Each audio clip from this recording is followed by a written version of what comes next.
Halo, saya Natasha Kishanti. Selamat datang di pembelajaran fisika modern, di mana kita akan menelusuri bagaimana alam semesta bekerja dengan kecepatan tinggi. Topik kita hari ini adalah efek Doppler, tapi bukan yang biasa Anda dengar dari sirena ambulan, karena kita akan masuk lebih dalam ke perbedaan antara efek Doppler klasik dan efek Doppler relativistik, yang hanya bisa dipahami lewat sebuah teori revolusioner, yaitu teori relativitas khusus oleh Albert Einstein. Pada tahun 1905, Einstein memperkenalkan teori relativitas khusus yang mengubah cara kita memandang ruang dan waktu. Teori relativitas khusus Einstein didasarkan pada dua postulat utama, yaitu postulat pertama mengenai prinsip relativitas yang berbunyi hukum-hukum fisika berlaku sama dalam semua kerangka acuan yang bergerak dengan kecepatan tetap atau gerak lurus beraturan. Postulat ini menyatakan ketiadaan kerangka acuan yang universal. Sebelum itu, Anda harus tahu apa itu kerangka acuan inersia. Coba perhatikan bola yang jatuh ini. Sekilas tidak ada yang salah, tapi sebetulnya bola ini jatuh di atas papan yang sedang bergerak. Kalian tidak sadar papannya bergerak karena dua hal. Pertama, bola ini jatuh dengan normal sama seperti kalau papannya tidak bergerak sama sekali. Dan yang kedua, karena kalian melihatnya dari sudut pandang kamera yang bergerak sama papannya. Dalam fisika, ini yang disebut dengan kerangka acuan inersia. Intinya, Anda tidak akan merasakan perubahan apapun dalam fisika selama kerangka acuannya diam atau bergerak dengan kecepatan konstan. If we were moving along in this frame of reference and we couldn't see the surroundings, then we wouldn't be able to tell by this experiment that we were moving at a constant velocity. As a matter of fact, we wouldn't be able to tell by any experiment that we were moving at a constant velocity.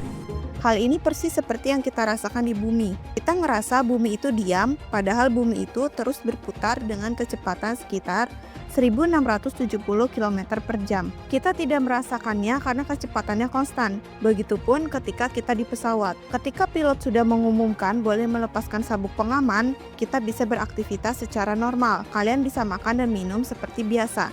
Kalian juga bisa berjalan, seolah pesawat itu tidak bergerak. Padahal kecepatan pesawat bisa mencapai 800 km per jam. Nah, tapi situasi ini menyebabkan satu masalah.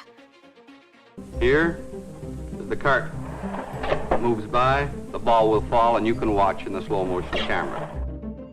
Begitu kalian mengubah sudut pandang keluar dari kerangka acuan tadi, kalian tidak akan lagi bisa mengukur gerak yang sama seperti sebelumnya. Dalam kasus bola tadi, ketika kamera dipindahkan ke meja, lintasannya menjadi tidak lurus, tapi menjadi parabola. Ini yang disebut dengan gerak relatif. Nah, gerak relatif inilah yang mengganggu pikirannya Einstein. Mengapa? Karena pada akhirnya tidak ada satu acuan pun yang bisa kita jadikan patokan untuk mengukur gerak secara mutlak, karena semuanya bergerak.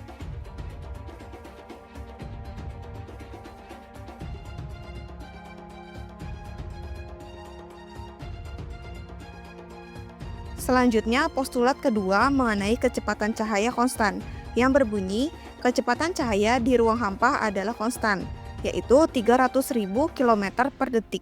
Dan tidak bergantung pada gerak sumber maupun pengamat. Dengan kata lain, tidak peduli apakah Anda diam, bergerak menjauh, atau mendekat ke sumber cahaya, maka kecepatannya akan tetap sama. Bahkan dari kalian mungkin berpikir bahwa cahaya itu instan. Begitu nyala lampu, sekelilingnya langsung terang. Tapi sebetulnya cahaya membutuhkan waktu untuk merambat. Karena itu, cahaya mempunyai kecepatan. Tapi ada yang aneh dengan kecepatan cahaya dan itu membuat semua fisikawan bingung. Di zamannya Einstein sudah umum diketahui bahwa cahaya adalah gelombang. Hal ini dibuktikan oleh Thomas Young dengan adanya interferensi pada cahaya. Tapi cahaya sebagai gelombang menimbulkan masalah. Gelombang pada dasarnya adalah gangguan yang merambat pada sebuah medium. Contohnya air. Ketika kalian menjatuhkan batu ke kolam, tercipta gangguan pada kolam tersebut dan gangguan itu merambat di atas air. Begitupun dengan suara. Suara adalah gangguan yang merambat di udara. In this case, the medium is a disturbance of the air, which, when it hits your eardrums, is interpreted as sound. Jadi kalau gelombang air merambat pada air, suara merambat pada udara, lalu cahaya merambat pada apa? Ini yang menjadi misteri pada saat itu. Ditambah, mengapa cahaya bisa tembus di ruang hampa? Buktinya, kalau kalian masukkan jam waker ke dalam ruang vakum, suaranya tidak terdengar. Karena di dalamnya tidak ada udara yang bisa merambatkan suara. Tapi cahaya tembus ke dalam ruang vakum. Karenanya, kalian masih bisa melihat jam waker itu bergetar. The fact that they could see inside it meant that there still had to be something left in there. Just as air carries sound waves, they believed there had to be a medium carrying the light waves. Maka pada saat itulah para ilmuwan menduga adanya satu medium yang tak terlihat, yang mereka beri nama luminiferous ether. Scientists think that light travels through its own special invisible medium. They call it the ether. Sayangnya, semua percobaan yang dilakukan para ilmuwan untuk mendeteksi keberadaan ether gagal. Percobaan yang paling terkenal adalah percobaan Albert Michelson dan Edward Morley. Mereka mencoba mendeteksi ether dengan menggunakan alat yang sering disebut interferometer. Silahkan Anda cari sendiri bagaimana alat ini bekerja, tapi yang pasti melalui alat ini mereka tidak bisa membuktikan bahwa ether itu ada. Persoalan ini membuat bingung para fisikawan. Bagaimana cahaya bisa merambat pada sesuatu yang tidak ada? Dan akibatnya lebih membingungkan lagi karena cahaya tidak membutuhkan medium.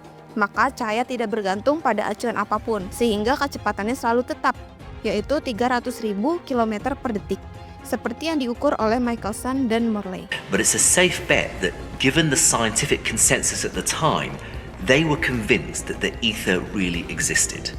So they'd have been sure that they would have found light traveling at different speed. Nah, lalu apa kaitannya fenomena ini dengan efek Doppler? Jadi dalam efek Doppler klasik, kamu pasti pernah dengar suara ambulans yang terdengar lebih tinggi saat mendekat dan lebih rendah saat menjauh. Ini karena dalam efek Doppler klasik, gelombang seperti suara butuh medium, yaitu udara. Dan kecepatan gelombangnya bergantung pada gerakan sumber dan pengamat terhadap medium tersebut. Tapi cahaya itu beda. Cahaya tidak butuh medium untuk merambat dan kecepatannya tidak berubah walaupun sumber dan pengamatnya bergerak sangat cepat. Inilah yang membuat munculnya efek Doppler relativistik. Efek Doppler relativistik ini muncul saat benda-benda bergerak mendekati atau menjauh dari kita dengan kecepatan mendekati kecepatan cahaya. Karena kecepatan cahaya tetap, maka pergeseran frekuensi cahaya hanya bisa dijelaskan lewat konsep relativitas. Disinilah relativitas khusus berperan. Jadi, perbedaan utama antara efek Doppler klasik dan relativistik terletak pada kehadiran medium dan kecepatan gelombang. Efek klasik berlaku untuk suara dan medium seperti udara, sedangkan efek relativistik berlaku untuk cahaya, dengan teori relativitas sebagai dasar penjelasannya.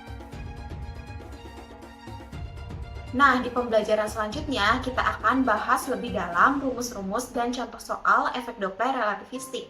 Jadi, pastikan kamu sudah memahami dasar relativitas khusus ini ya.